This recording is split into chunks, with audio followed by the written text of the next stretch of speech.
Hi, welcome to the Indie Wine Podcast, episode 62.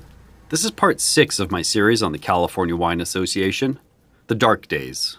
Last time we saw the CWA rebuild post-earthquake and fire as they constructed the largest winery in the world, Winehaven, on the shores of the San Francisco Bay. Despite that, they still gorged themselves on wineries and vineyards until it was too much and they had to get rid of them. The first true downturn we've seen of the CWA. During this time, they also dealt with the deaths of the men that led the association all these years. Henry Lackman and P.C. Rossi, winemakers and blenders who produced millions upon millions of gallons of wine between them, and William Hansen, I.W. Hellman, and Percy Morgan, who led the business and money side of the corporation, constantly expanding and adjusting to changing market conditions. And then Prohibition hit.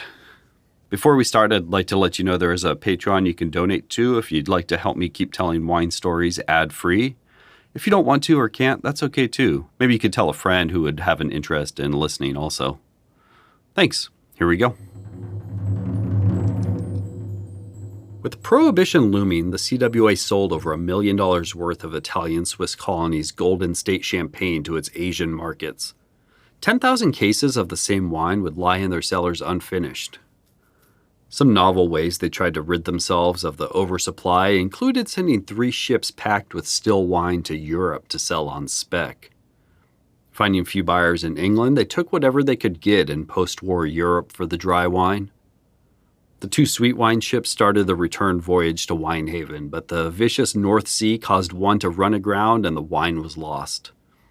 The third returned with enough wine that the CWA could sell as medicinal to cover the cost of the journey. 25 barrels of claret aboard the ships was donated to wounded French soldiers. The idea was even presented that fermenting grapes on ships headed for Japan might be a way around the prohibition laws, but nothing more came of it. Some smaller producers were selling wine right out their front door, hand to hand until the last minute. The price is steadily rising from cents a gallon to dollars a gallon as prohibition ticked closer. This might be the last wine on earth as far as many were concerned. CWA did likewise, but with them it was millions of gallons. H.O. Lanza of New York purchased 1.3 million gallons after the vote. 16,000 barrels were sent to Hamburg filled with wine. Others were sent to China and other wet countries. Now there's varying accounts here. Either that wine was so thoroughly shipped out that none was wasted when the Volstead Act kicked in on January 16, 1920, or that millions of gallons were dumped into the bay and drunken fish could be scooped up out of it. I'm relatively sure the first one is true. The second seems just a little too wild and that it would be kind of a folklore. I can tell you the CWA wanted to get rid of this wine and get paid for it. Only medicinal and sacramental wines remained at the facility. Many were obviously laid off, but Winehaven did continue to function. Its wharf was even extended and reinforced with locally made concrete pillars in anticipation of using the facility as a cannery. Some filled barrels of the sacramental wine were sealed off. The inspector would walk around and give the barrel some taps each day to ensure it was still full. It didn't take long for some enterprising cellarmen to start pulling out wine and replacing it with water. Watered-down wine in barrels was a common occurrence in the early days of Prohibition. Cooperage was moved in from shuttering Fresno plants to store the wine and juices. Besides the medical and sacramental use, wine could also be sold to food manufacturers. Campbell Soup bought a lot of sherry. Cigar companies would purchase wine to cure tobacco wrappers, but nothing like the old days. The sacramental wine sales never went above 3 million gallons a year total. The amount of wine inventory for the entire U.S. dropped from almost 50 million gallons to about 17 million. Beer instead of wine would be served during the last banquets at Winehaven as a memorial to the great winery. California Wine Association split into 2 corporations, with the CWA continuing to have control of the wine, and the CalWA Corporation holding all other assets, including Winehaven. Joseph Grace, the Santa Rosa beer maker, would purchase much of the CWA wine post-split. He would later sell some of it to fruit industries at the end of Prohibition. CWA coasted on as a zombie company until 1935 when its books were finally closed for good. Some of the sold-off pieces continued during Prohibition. Lanza, who we heard from way back in episode 2, and then again just now when he made a 1.3 million gallon purchase from the CWA, Along with Sophus Federspiel, the one-time general manager of the Italian Swiss colony, launched Colonial Grape Products. It was made up of some shuttered CWA wineries where they'd make wine for high-proof brandy distillation and vinegar. Among the vineyard sources were the 120-acre Cordova vineyard near Sacramento. They would manufacture juices and concentrates in Elk Grove and multiple Napa Valley spaces, combining parts here and there. Almond R. Morrow, who we met much earlier as Henry Lackman's assistant and one of the finest tasters of his time, was still making moves as well. He became the first president of the Wine Institute in 1934. We'll hear more about him soon. The Rossi brothers made medicinal and sacramental wine to hold the winery over during Prohibition. They also made their Moon Mist Zinfandel, Riesling, Muscatel, and sherry concentrates throughout Prohibition, available in pint or quart bottles and 8-pound cans. They had purchased back the original Italian Swiss colony lands and named their concentrate for the nearby Valley of the Moon. As soon as repeal happened, they had 45,000 gallons of wine on a California wine special leaving their Asti rail station. Tipo Chianti, of course, was on that train, but also Riesling, Burgundy, and Sauterne. Edmond Rossi would become the new face of the Italian Swiss colony.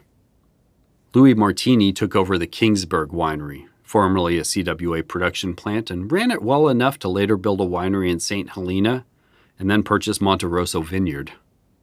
It's been argued by some that one of the better consequences of Prohibition was allowing the industry to start fresh again without the massive monopoly of the CWA controlling every move. Of course, there was a lot of institutional knowledge lost during the dark days of Prohibition. A few of the characters that have appeared in this series will be as responsible as any for bridging that knowledge gap. We'll get to them soon enough.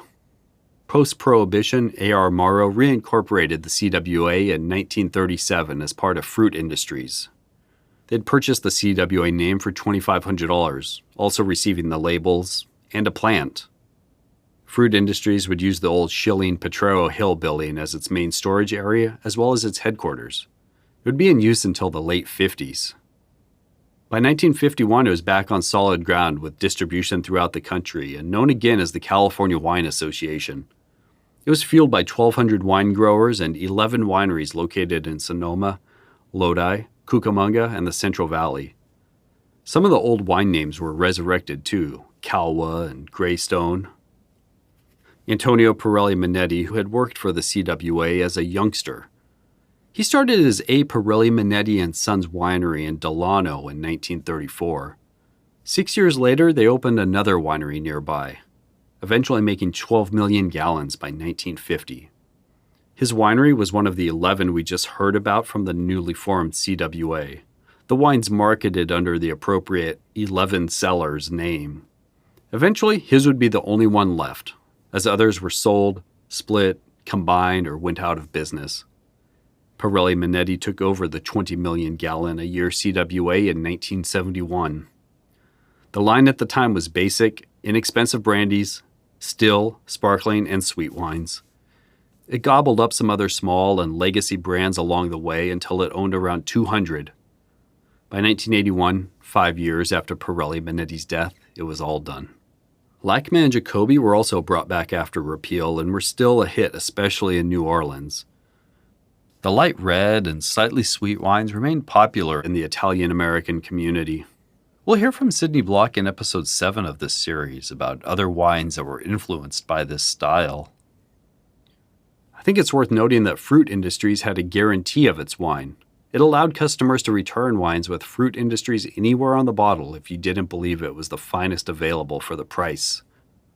The Wine Institute also started with A.R. Morrow, Herman Wente, John Daniel, and others as a co-op in 1934 with Morrow as president. Some of the larger wineries like Inglenook and Krug would receive much of the promotion as they attempted to get the American public interested in wine again. Many wine growers felt like Americans forgot about wine during the Prohibition years, which was probably true. With it came an educational element to show potential customers the joys of wine. CWA employees in good standing scattered with the winds of Prohibition, but many landed in prominent positions in post-Prohibition California. Lee Jones, a sweet winemaker at the West's El Pinal Winery and former government gauger, started the National Fruit Products Company based in Lodi. Throughout Prohibition, it made cooking wines, juices, tonics, sacramental, and medicinal wines. Jones left it and then returned, taking it over as Prohibition was winding down. It would eventually become the Sherwan Jones Winery, one of the most technologically advanced in the state as repeal became imminent. His partner, secretary, and treasurer F.O. Smith and the winemaker Albert M. Brown were both former CWA employees. Relics of the CWA could really appear anywhere. Many of the wine tanks during Prohibition had been sold to be used as water tanks throughout the country. Ghost and former wineries of the CWA would continue to be bought up over the next 10 years or so. Winehaven would mostly sit idle until in 1941, Stanley Hiller, a San Francisco industrialist, purchased it for about $250,000, noting it would be used by the defense industry. The Navy would use it to aid in the Pacific theater of World War II. They constructed 20 large concrete tanks on the hillsides above the winery for use as a fuel depot. Thousands of drums of fuel and oil were stored in huge buildings. Pipelines were laid. A new pier was built, and the old one was eventually removed. The old Winehaven Hotel was pressed into service for the use of Navy personnel. The commanding officer of the Navy fuel depot was assigned the largest house on the bluff, overlooking the others. During the CWA years, this had been the home of the winery superintendent. It was said to have been one of the best Navy postings you could get. Throughout the Korean and Vietnam Wars, it would stay active as a fuel depot, not being decommissioned until 1998. For a while in the 70s, it had also functioned as a marine research lab with students testing baywater velocity, salinity, turbidity, and more from the point. Around the turn of the century, it was handed over to the city of Richmond, the property now almost 400 acres in size. There are an array of considerations needed to get Winehaven back in action in a sustainable way. Over the years, there have been many false starts, but things like road access, electricity, fresh water, sewage treatment, remediation, and earthquake retrofitting loom large over any project. 35 buildings of the complex are on the National Historic Registry. Many wine companies today produce much more than the CWA ever did. But no wine firm has ever had the control of the industry like the CWA had over California wine in the pre-Prohibition years. At its height, it controlled directly or indirectly 84% of the wine produced in the U.S. That percentage is roughly equal to about what the California wine industry controls compared to the rest of the U.S. Right before I started to record this episode, a $40 million deal was reached to turn Point Mulati into part of the East Bay Regional Park system. The battle has been going on for years, and it isn't over. There are concerns that the money isn't allocated to restore Winehaven. Development companies for houses and casinos have lawsuits that could slow down or stop the process. But perhaps one day you'll be able to tour the facility, or the waterfront will be open again to the public. Who knows? Details are still scarce. Winemaking, however, has returned to Richmond in a big way over the last 10 years or so. Not CWA big, but still. There's the Richmond Wine Collective, headed by Noel and Barry from Purity Wines, with another 15 or so small brands also producing in the space like Everwild, Hovik, Tai Tai, Gearhead, Wild Jag, Muho, East of Eden, and many more. There's also the Leiloon facility and other great small wineries like La Onda, Terra, Ruby Blanca, and West. Windchaser Wines is now in Richmond also, along with Horse Feathers, and the Subject to Change winery is just down the block from Purity. This year's Brumaire, Wine from Here, and multiple By the Way wine festivals were held in the city. The area is bustling with low intervention and natural producers. It's hard to comprehend the control the CWA had over the wine market. It was undoubtedly a monopoly. Many of their ways of doing business would fit neatly with Standard Oil, one of the other large Richmond employers of the time. It could be that they helped balance the California wine business, using their might to get sound wines to the East Coast and expand the market for California wines. Many were in glass, which was highly unusual at the time for a large wine firm. Barrels or puncheons sent east and bottled in, say, New York, Chicago, or New Orleans under a broker's name and sold by jobbers were much more common. often with a vaguely French name on the label. Although we take it for granted now, many appreciated the safety of a worldwide and reputable brand with a long-standing quality and consistency of production and taste. The CWA also had the infrastructure to age wines until ready, wines that were sometimes made from vineyards that we still revere today, in wineries that are legendary in California. Prohibition broke it apart, scattering the vineyards and wineries back out into the world, pieces picked up by new producers. In many ways, the CWA is the antithesis of the small producers I speak with usually, but I think it's a story worth telling. It's hard not to see parallels with wine conversations happening today, either slumping sales, rebounding sales, a prohibitionist streak. Maybe it's just whatever you want it to be. There's a lot of subplots in a story like this. It's kind of simple too. Wine was too cheap. How do you get more money for growers, producers, and sellers, and how do you adapt as times change? It's interesting to think what would have happened if not for Prohibition. Thanks for listening today. Prohibition was obviously rough on the CWA and California wine as a whole. It's a tough end to the story. Something totally out of your control, a sweeping law coming along to put you out of business. For many of the workers, it would have been all that they had known. We have one more episode left in this series. We'll talk about the winemakers and wine tasters and blenders of the CWA. We know only a few names, but there is some info out there that we can learn from. You can follow the podcast on wherever you're listening and the Instagram at IndieWinePodcast. And feel free to email indiewinepodcast@gmail.com with comments, questions, or feedback. If you can tell your wine friends about the podcast too and help spread the word, I'd really appreciate it. Rating or subscribing helps too. There's also a Patreon if you choose to support the podcast monetarily to allow for more episodes and to help defray other costs like travel, research book purchases, things like that. Any amount is appreciated. I have a small token of my appreciation to send you also if you do. The link is in the show notes. We'll be back soon with part 6. Have a good one. Hi, if you're still listening, here's Horace Lanza describing the start of Prohibition from his point of view. It's a nice story. He gives the background on colonial grape products also. In 1918, there was the threat of prohibition. And I could see it coming. And I had been reading, when I got in the wine business, I started to read all the pamphlets or books that I could lay my hands on, which were not many. At least people that I knew did know of many such publications. And I read a lot about the French people, that in off years, they would go to Greece or Turkey and buy raisins and buy or grapes and then bring them to France and they would make wine. And as they were talking about prohibition, I thought, well, if the French could make wine from dried grapes, when we have prohibition here, the householder can probably make wine from concentrate. And I worked on that theory. So I came to California and I made a contract to buy some concentrate through Mr. Morrow of the California Wine Association. Made an agreement with the Woodbridge Winery in Lodi to make, I forgot, it seems to be like 20,000 gallons of concentrate.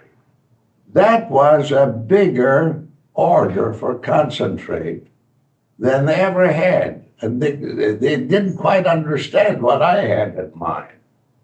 Anyway, they made it. And when they were making it, their equipment to make concentrate was limited. They would take, concentrate so much grape juice and put it in a tank. The next day, some more grape juice and put it over the concentrate made the day before. And the next day, with the result that this tank had the concentrate made, say, in 2 or 3 weeks. with the result that the concentrate would be warm and hot every day and would heat the whole mass and made it brown as brown could be. Well, anyway, they finally put it in barrels, and I moved it to Fredonia, into this winery that I'm talking about. And we piled it on the floor there, not realizing or understanding that the floor of the homemade building there couldn't hold the weight of, I forgot, 400 barrels. So the floor caved in over the tanks that underneath, because there in Fredonia, the wine cellars were underground to protect the winery from the winter. Well, that was discouraging. The result of our experiment of concentrate was not so encouraging. But I still was thinking of the effect of prohibition. So I came here the next fall and I bought 1,300,000 gallons of wine. That is, I contracted principally with the California Wine Association, the firm of Federspiel Wine Company, and the Elk Grove Winery. This to be shipped as I would order it, but it had to be taken before the following vintage. Sure enough, prohibition took place, and there were, say, two kinds of prohibition.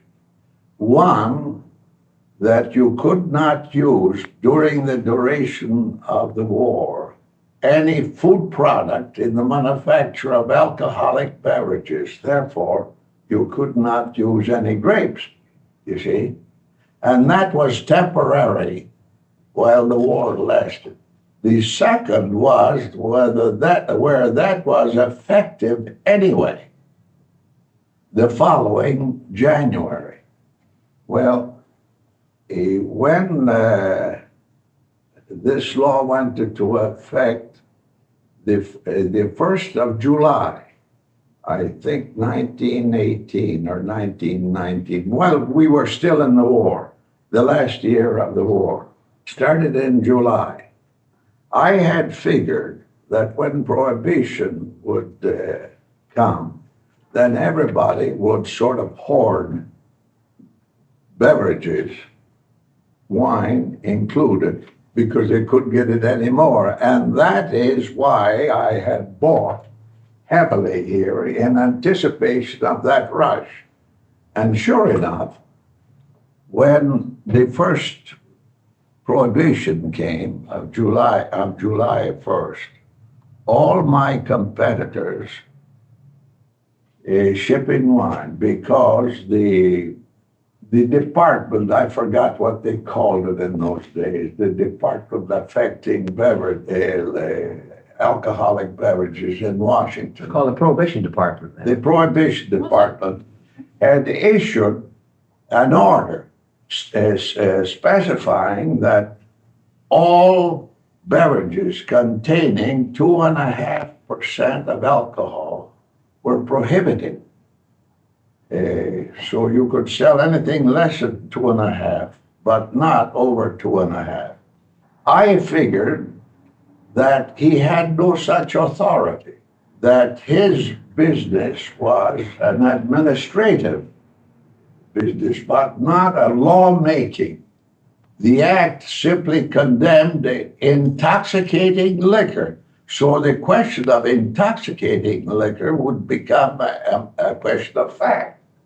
But when I called that to the attention of the department in Washington, they wrote back and practically told me, mind your business or else. So I paid no attention to it. But on July 1st, when this prohibition was supposed to take effect, the first prohibition, all my competitors stopped. I continued. The railroad immediately sent orders to their local men not to accept any more shipments. So I went to court and procured an order to show cause why they shouldn't take my shipments. And I went to the railroad station to serve copy of that order upon the railroad agent. The minute he saw me, he said, "Oh, Mr. Lund, I was coming over to tell you, I just got a wire from New York to accept your shipments." So I did show him the order I had in my pocket and did serve it. And I started to sell wine. All my competitors couldn't understand how and why I would get this selling wine. But their customers would come to me and offer to buy wine, and I would refuse to deal with them. I wanted to take care just of my own customers. But they would importune me. They would offer me, say, 2.5 cents per gallon higher. Well, then I would soften up a little and let him have a car or two. But some other competitors, they would come try and buy some, and I was not willing. Look, I'll give you 2.5 cents higher. They were raising the market themselves, not me. The wine started at 40 cents a gallon. I had paid for it 28 cents a gallon. The last of the wines I sold, I think it was about 85 cents a gallon. So that year, I made $251,000 net, which was more money I'd ever seen in my life. And then I became interested and followed the wine business. With regard to the law, about November 1st of the same year that the prohibition had gone into effect, the Supreme Court of the United States rendered a decision in the case of the United States against Fegan-Span. I still remember the name. Fegan-Span Brewing Company of Jersey City, in which they held, as I had contended, that the administrator in Washington could not determine the percentage of alcohol that was intoxicating. And therefore, he could not specify 2.5%. Immediately, Congress met, and I think in a matter of 4 or 5 days, they passed the Volstead Act, which specified that anything above 0.5% was intoxicating.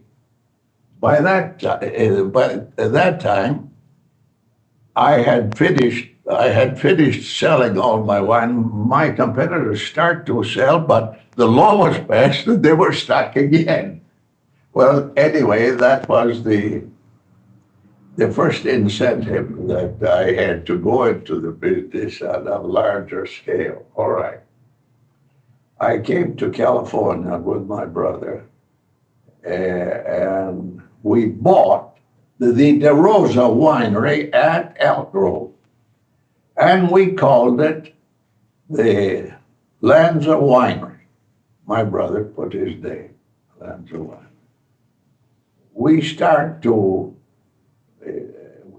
plan a big production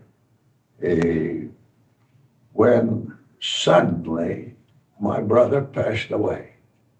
By that time, Mr. Fetterspiel of the Fetterspiel Wine Company came to the funeral. It was in Sacramento. And he told me after the funeral, he says, who's going to represent you now? I said, I don't know. He said, I'd like to represent you. You have no choice.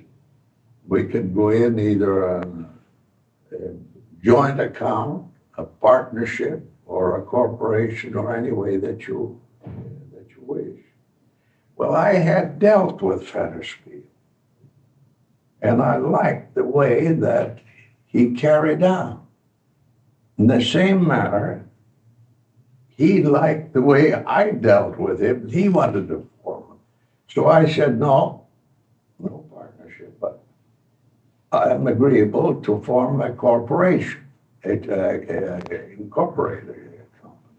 Okay, so we incorporated the Colonial Grape Products Company. Colonial Grape Products Company, which was the same name of my little winery in Fredonia, the Colonial Grape Products Company.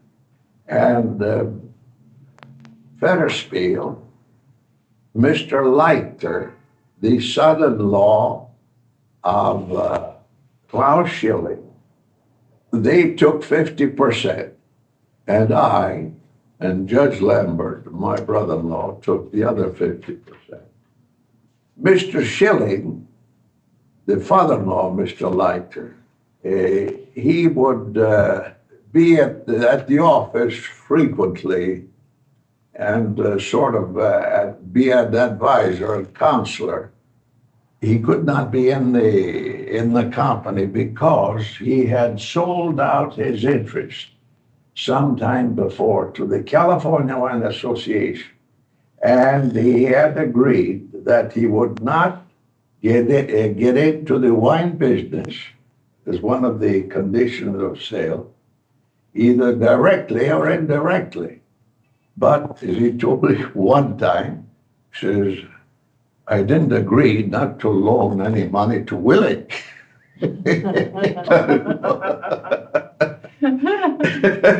So we went on, and we carried on till 1935, I think.